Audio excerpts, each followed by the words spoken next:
বাচ্চা কাচ্চার জন্য তো দিনে একদমই সময় পাই না, এই জন্যই রাত্রে রান্না করে রাখা লাগতেছে। হ্যালো এভরিওয়ান, আসসালামু আলাইকুম, কেমন আছেন সবাই?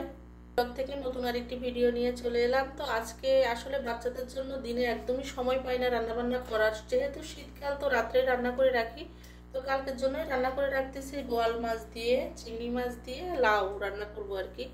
একদম মানে কচি কচি লাউ নিয়ে আসছে মিমের বাবা, তো সেটা তাজা তাজাই রান্না করে ফেলবো আর কি।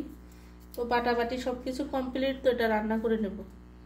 তেল গরম হয়ে গেছে, এর ভিতরে আমি এই যে পেঁয়াজ রসুন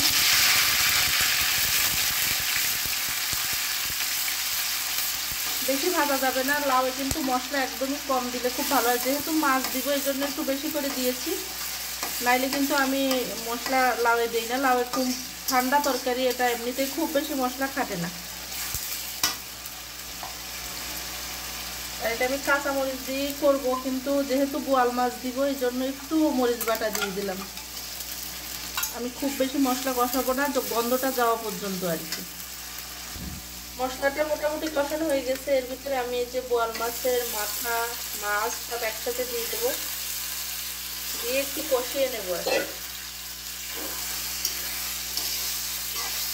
একটু কষাই, এর ভিতরে একটু গরম পানি দিয়ে দিব, দিয়ে কষানো হয়ে গেলে চিংড়ি মাছটা দিয়ে আমি লাউটা দিয়ে দেবো। এইভাবে রান্না করলে যে কি, এমনিতেই তো শীতকালে লাউ খুবই ভালো লাগে, এটা তো বলার অপেক্ষা রাখে না।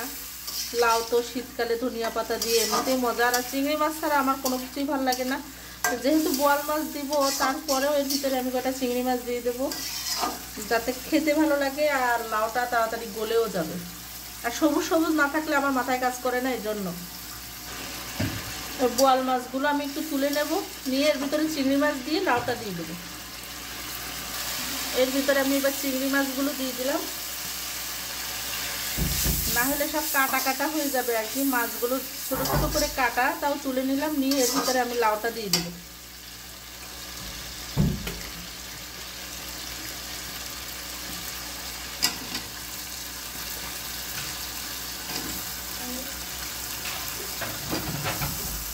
দেখেন পাহাড় সমান লাউ হয়ে গেছে, এটা কমে এমনি একটুখানি হয়ে যাবে আর কি, ঢেকে দেব। পাহাড় সমান লাউ দেখেন কিভাবে কমে আসতেছে,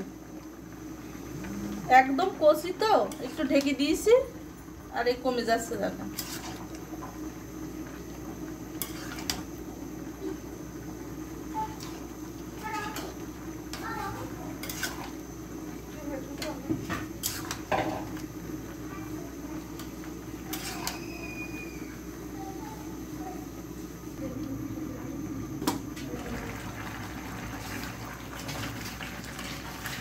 দেখেন লাউ কমে কতটুকু হয়ে গেছে।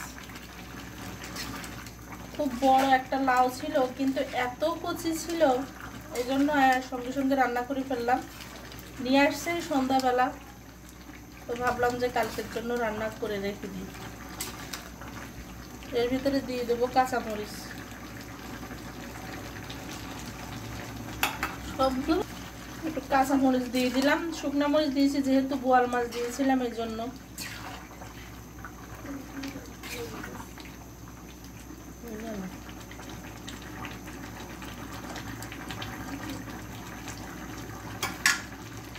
এর ভিতরে দিয়ে দেবো আমি টমেটো,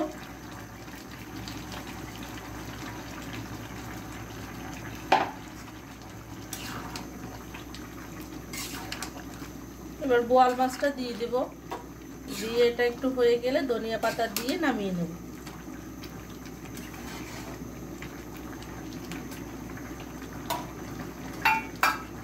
দিয়ে দিলাম বোয়াল মাছ,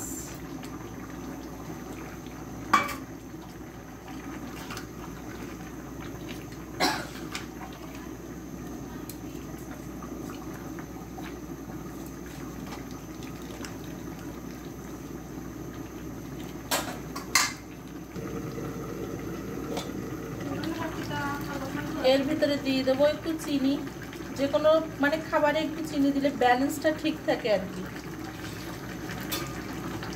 তাই বলে খুব বেশি না, অল্প করে দিয়ে দিলে খাবারের ব্যালেন্সটা ঠিক থাকে। আমরা দেই, আমার আম্মা দেয়, আম্মার কাছ থেকে শেখা আর কি, আর খুবই ভালো লাগে। লাউ কেন, যে কোনো খাবারে, যে কোনো তরকারিতে আর কি।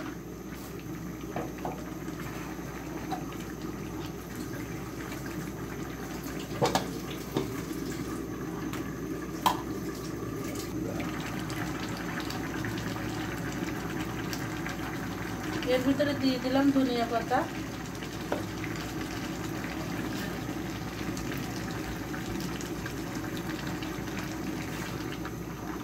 রান্না কিন্তু কমপ্লিট হয়ে গেছে আর কি। কে কে এভাবে রান্না করেন অবশ্যই কমেন্টে জানাবেন, আর কেমন হয়েছে অবশ্যই কমেন্টে জানাবেন। আর ভিডিওটি যদি কোথাও ভালো লেগে থাকে তো লাইক কমেন্ট শেয়ার করে আমার পেজের পাশে থাকবেন। ভালো থাকবেন, সুস্থ থাকবেন সবাই। আল্লাহ হাফেজ।